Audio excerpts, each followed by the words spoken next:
네, 유토피아 PKWY님께서 문의를 주신 넷마블과 함께 이야기 나눠보겠습니다. 지금 매수가는 15만 1,000원, 그리고 비중은 25%입니다. 진단 부탁드립니다. 라고 말씀을 주셨네요.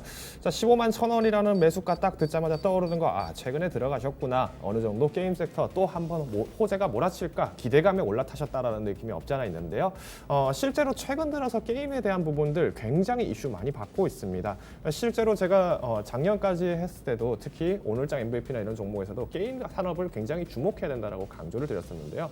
이유인즉슨 언택트 때문에 잘 되는 것이 아니라 그만큼 게임 산업 전반적으로 주가나 증시에서의 어떤 평가들이 약소하게 되어 있다는 부분들을 누차 말씀을 드렸습니다. 그런데 코로나로 인해서 이것이 이제는 기폭제 효과, 즉 상승 탄력을 보다 더 가시적으로 만들어졌다는 부분들이 눈에 띄는데요.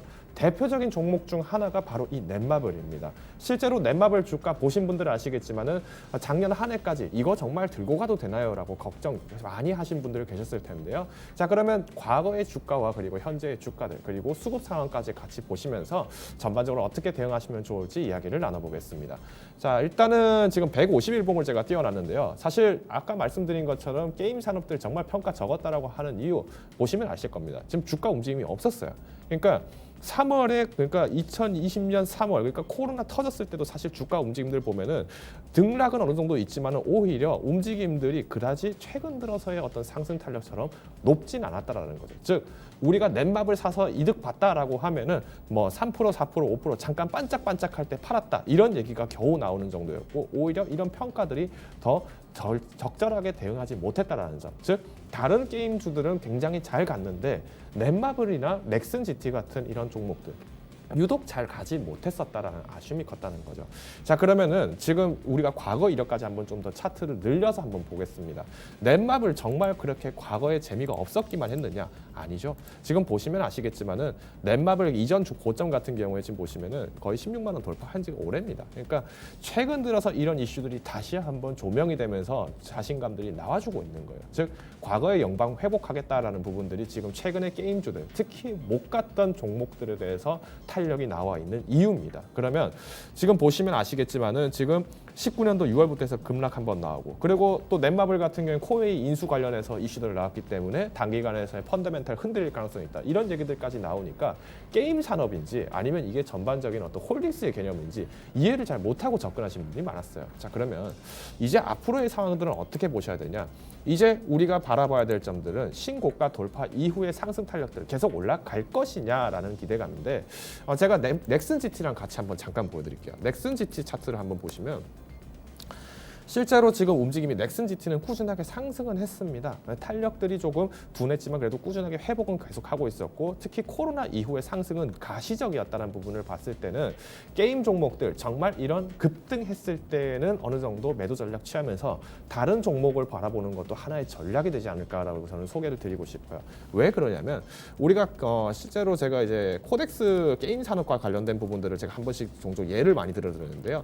실제로 게임 산업 같은 경우에 즉 우리가 코스피지에 상승되어 있는 이런 많은 게임 산업들 부분들 그리고 코덱스 상승되어 있는 종목들이 이렇게 올라갔을 때는 전체적으로 지수 상승처럼 보입니다. 그런데 결과는 어땠느냐? 넥슨이나 아니면 넷마블 같은 경우 바로 이 상승을 유지했던 구간조차도 평가가 굉장히 저렴했다는 거죠. 즉 이제 앞으로의 섹터를 봤을 때 어떻게 보셔야 되냐? 게임 종목, 단일 종목의 올인은 정말 위험하고 힘들다라고 저는 강조를 드리고 싶고요. 특히 넷마블이나 넥슨 GT 같은 경우는 기존에 PC 유저들이 굉장히 많았습니다. 근데 지금 게임 산업에서 최근에 신흥 강자로 나오는 종목 어떤 게 있죠? 바로 카카오 게임즈입니다. 즉 우리가 PC 게임이 아니라 모바일 게임, 즉 핸드폰, 스마트폰으로 하는 게임들에 대한 시장들이 좀 더 가속화될 가능성이 크다라는 부분들을 봤을 때는 PC 부분에 기존에 많은 탄력도를 가지고 있던 많은 비중을 갖고 있던 사업체들은 조금 단기간에서의 상승이 나왔을 때는 조정 가능성이 굉장히 커질 수 있다는 부분을 좀 소개를 드리고 싶고요.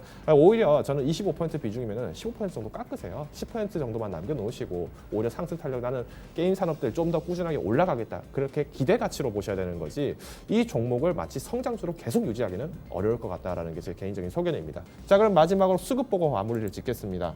자, 보시면은 수급 차트가 굉장히 흥미롭습니다. 지금 누적 차트인데 개인만 샀고 기관은 다 팔았습니다. 기관 다 팔고 개인 사고 그리고 외국인들만 조금 보유를 유지를 하고 있는 상황인데 유동 장세가 무너지게 된 것도 결국에는 개인이 고민이 멈췄을 때 무너집니다. 그런데 오히려 지금 매수를 하셨던 부분들 봤을 때는 이제 유토피아님 같은 경우에는 저는 지금 현 시점에서 한번 차익 실현 충분하게 하셔야 되지 않을까. 비록 오늘의 상승 덕분에 수익을 보셨지만 오늘만큼의 상승은 분명히 하락으로 연장될 가능성이 큽니다. 그래서 조금 매도 비중을 늘리셔라라고 요약을 드리겠습니다.